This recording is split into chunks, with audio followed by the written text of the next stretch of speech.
Hello all.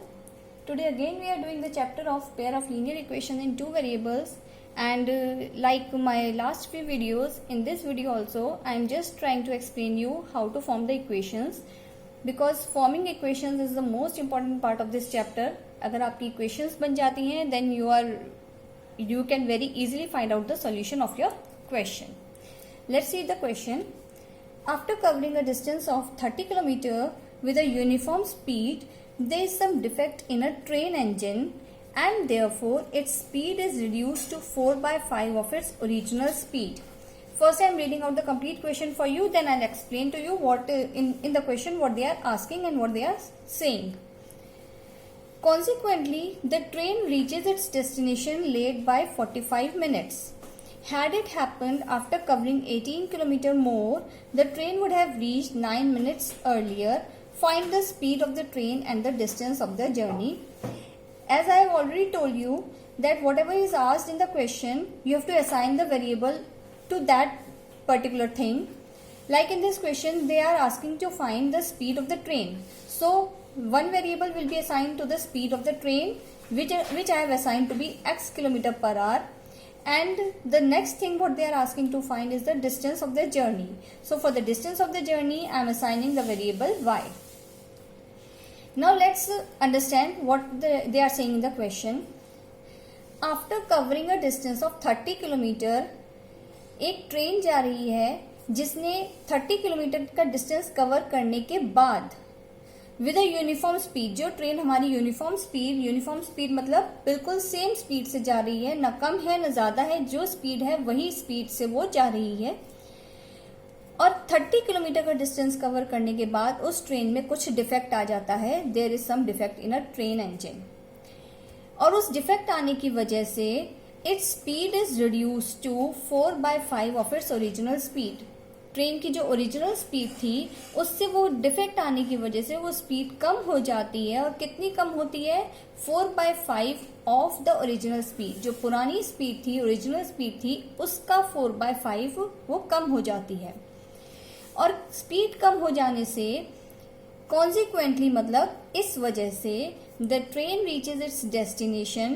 Train को जहां पहुंचना होता है वो वहां जब पहुंचती है तो कितनी लेट पहुंचती है? Late by 45 minutes. मतलब अगर वो जिस टाइम पर वो वहां पहुंच रही थी अपनी ओरिजिनल स्पीड के साथ, अब स्पीड कम होने से वो उस टाइम से 45 मिनट्स लेट पहुंच रही है, मतलब 45 मिनट्स एक्स्ट्रा ले रही है. तो जो टाइम हमारा ओरिजिनल स्पीड के साथ वो लेती उसमें हम एक्स्ट्रा ले रही है, मतलब हम उसमें प्लस 45 मिनट्स कर देंगे. तो हमारी इस पर्टिकुलर जगह, इस पर्टिकुलर एक्सप्लेनेशन की एक इक्वेशन हमारी बन जाएगी.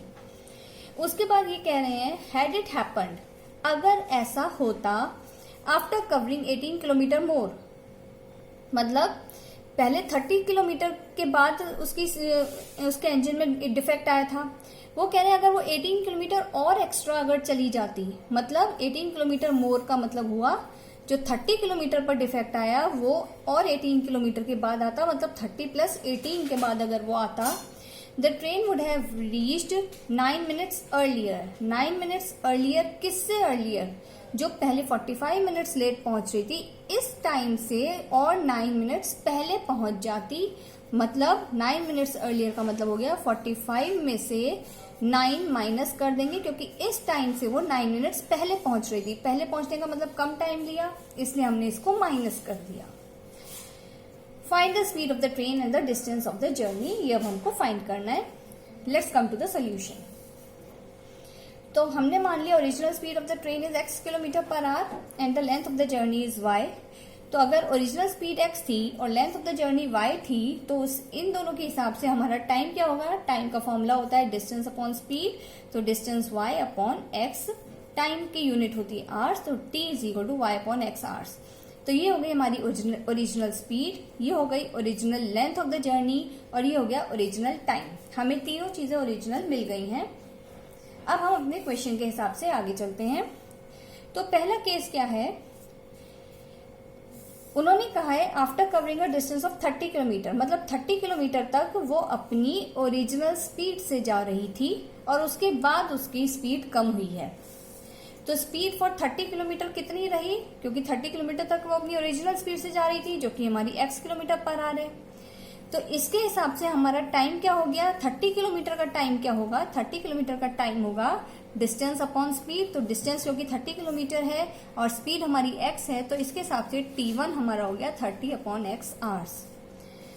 अब total distance of the journey है y में से 30 किलोमीटर का तो हमने निकाल लिया कि 30 किलोमीटर पर इतना टाइम लगा, तो रिमेनिंग डिस्टेंस कितना बचा, टोटल डिस्टेंस माइनस 30 किलोमीटर, मतलब y माइनस 30। तो बाकी की y माइनस 30 के लिए स्पीड क्या है, स्पीड उन्होंने बोला कि speed is reduce to 4/5 of the original speed. तो इसलिए हमारा क्या होगा, speed for this is 4/5, of का मतलब होता है मल्टीप्लाई, तो 4/5 मल्टीप्लाई ओरिजिनल स्पीड x, तो ये हो गया हमारा 4/5 x किलोमीटर पर आवर। ये स्पीड और डिस्टेंस हमारा y माइनस 30 है। तो इस डिस्टेंस के लिए इस स्पीड के साथ क्या टाइम आएगा, तो उसको हमने ले लिया t2 is equal to distance upon speed. तो डिस्टेंस है हमारा y माइनस 30 जो हमने यहाँ ले लिया है, और स्पीड है 4x/5, तो वो हमने डिनोमिनेटर में ले लिया है। जब आप इस ब्रैकेट को खोलेंगे तो हमारा आंसर आ जाएगा 5/4x y माइनस 30 आवर्स। तो ये हो गया t1 फर्स्ट 30 किलोमीटर के लिए, ये हो गया t2 रिमेनिंग डिस्टेंस के लिए। तो टोटल टाइम इस केस में हमारा क्या लगा, t1 plus t2। According to question हमारा t1 प्लस t2 तो टोटल टाइम लगा, और वो टोटल टाइम हमने जो यहाँ से t1 प्लस t2 निकाला, वो टोटल टाइम हमारे ओरिजिनल टाइम से इन्होंने बोला है कि ट्रेन पहुंची 45 मिनट्स लेट। जो मैंने आपको कहा था कि ओरिजिनल टाइम में हम प्लस 45 करेंगे क्योंकि उसने 45 मिनट्स एक्स्ट्रा टाइम दिया है, तो इसलिए हमने लिखा है यहाँ पर t प्लस 45। इन दोनों के हिसाब से टोटल टाइम हुआ t1 प्लस t2, और क्वेश्चन की एक्सप्लेनेशन के हिसाब से उन्होंने बोला 45 मिनट्स लेट लिया है जो कि t प्लस 45 है, तो हमने इन दोनों को इक्वल रख दिया है। और जब हम इन दोनों को इक्वल रखेंगे तो ये t1 की वैल्यू, ये t2 की value is equal to t हमारा y अपॉन x है जो हमने यहाँ पर ये निकाला हुआ है, दिस प्लस ये 45 मिनट्स है जिसको हमें आवर्स में कन्वर्ट करना है, क्योंकि टाइम हम सारे टाइम को हमने आवर्स में लिया है, तो हम इसको भी आवर्स में कन्वर्ट करेंगे। तो आवर्स में कन्वर्ट करने के लिए हमने इसको 60 से डिवाइड कर दिया है। And when you will solve this complete, तो ये स्टेप बाय स्टेप आपके पास सॉल्यूशन है, जिससे हमारी ये आ जाएगी 5y minus 30 is equal to 4y plus 3x। जब आप इस सबको सॉल्व करेंगे तो आ जाएगा 3x minus y plus 30 is equal to 0, which is equation number 1। तो ये तो हुआ हमारा फर्स्ट केस जो हमें क्वेश्चन में बताया गया था। अब सेकेंड केस हमारा क्या है, केस 2, जब इन्होंने हमें क्वेश्चन में बोला है कि had it happened after covering 18 kilometre more. 18 kilometre more का मैंने आपको बताया था कि जो हम 30 किलोमीटर के बाद हुआ, अगर वो और 18 किलोमीटर के बाद होता, मतलब 30 प्लस 18, तो डिस्टेंस हो गया 30 प्लस 18 मतलब 48। तो speed for 48 kilometre is equal to x kilometre per hour, क्योंकि वो 48 किलोमीटर के बाद उसका इंजन खराब होता, तो इंजन खराब होने से पहले स्पीड थी हमारी x किलोमीटर पर आवर। तो इसके हिसाब से इस डिस्टेंस के लिए ये स्पीड है, तो हमारा टाइम क्या आएगा, t1 is equal to 48 upon x hours. अब जब हमारा 48 किलोमीटर का डिस्टेंस ओरिजिनल स्पीड से कवर हुआ है, तो रिमेनिंग डिस्टेंस बचा हमारा y माइनस 48, और तब हमारी स्पीड रिड्यूस होती 4/5x, क्योंकि 4/5 ही हमारी स्पीड रिड्यूस हो रही है। तो इसके हिसाब से हमारा टाइम आ जाएगा t2 is equal to distance y minus 48 upon the speed. जब आप इसको सॉल्व करेंगे तो आपका t2 आ जाएगा ये। वही सेम चीज हम यहाँ पर फिर से लगा देंगे अकॉर्डिंग टू क्वेश्चन।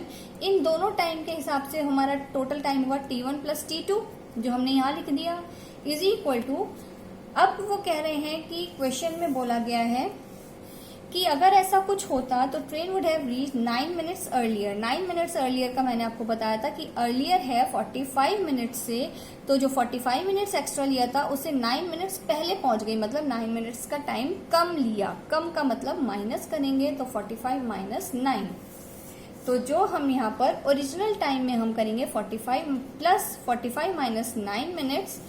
और जब आप t1 की वैल्यू रखेंगे, t2 की वैल्यू रखेंगे और t की वैल्यू है y upon x, 45 minus 9 is 36 minutes. अभी आपका मिनट्स में है, जिसको आप आवर्स में कन्वर्ट करेंगे तो ये जाएगा 36/60। इस तरह से जब आप इस सबको सॉल्व करेंगे तो आपके पास इक्वेशन आ जाएगी 12x minus 5y plus 240 is equal to 0। ये आपकी बन जाएगी इक्वेशन नंबर 2। आपके पास ये कंप्लीट सॉल्यूशन मैंने ये दे रखा है, आप इसको अच्छे से देख सकते हैं कि ये कैसे स्टेप बाय स्टेप सॉल्व किया गया है और ये इक्वेशन हमारी कैसे आई है। इस तरह हमको दो इक्वेशन मिल जाती हैं, फर्स्ट और सेकेंड, और इन फर्स्ट और सेकेंड दोनों इक्वेशंस को आप किसी भी मेथड से सॉल्व कर सकते हैं to get the value of x and y. जो whatever will be the value of x को हमने लिया था स्पीड ऑफ द ट्रेन, तो वो हमारी स्पीड ऑफ द ट्रेन हमें मिल जाएगी, और वाई को हमने लिया था distance, length of the journey, तो वाई से आपको लेंथ ऑफ द जर्नी मिल जाएगी। इस तरह से आपको एक्स और वाई की वैल्यू मिलकर ये आपकी इक्वेशंस फॉर्म हो जाएंगी। एंड इक्वेशंस फॉर्म करना ही सबसे इम्पॉर्टेंट पार्ट है, उसको सॉल्व करने में तो कोई प्रॉब्लम नहीं होती है। So I want you all to learn how to make the equations and then solve it to get the answer. I hope you have understood it very well. अगर आपको मेरा समझाना अच्छा लगता है तो please subscribe to my channel. Thank you.